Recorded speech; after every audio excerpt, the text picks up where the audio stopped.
Hi. Thinking like an economist can seem like a skill that's only applicable to solving problems of the marketplace. But this kind of thinking can be applied to many areas outside the field of economics, to everyday examples.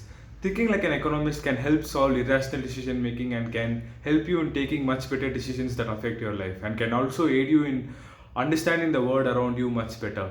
When you start to think like an economist, you solve your problems better with a clear mindset.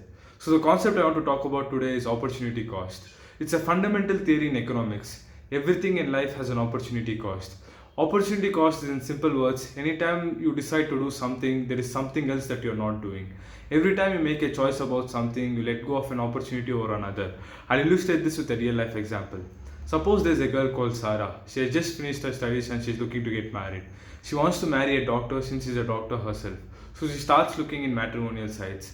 But she's not able to find a match with a fellow doctor. So she agrees to marry Rahul, who's an engineer.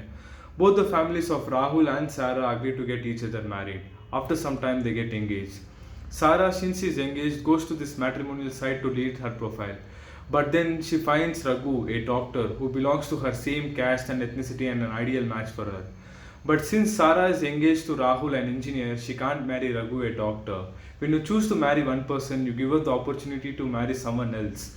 So, the idea behind opportunity cost is that when you make a choice about something, you let go of an opportunity over another. So, opportunity cost is the value of the next best alternative. This opportunity cost is all around us. Right now, you're watching this video. In the same time, you're losing the opportunity of doing something else, like listening to music, reading a book, or simply going out for a walk. So, opportunity cost teaches us that nothing in life is free, even if it doesn't cost money. Like I've said before, everything in life is about opportunity cost. Every time you say yes to something, you're also saying no to something else that you could have accomplished with the same time, money, and resources. Hence, opportunity cost is a tool that you can wisely apply to all of your decision making. And when you choose to integrate this thought process, you not only make sensible choices but also better understand the world in which you live.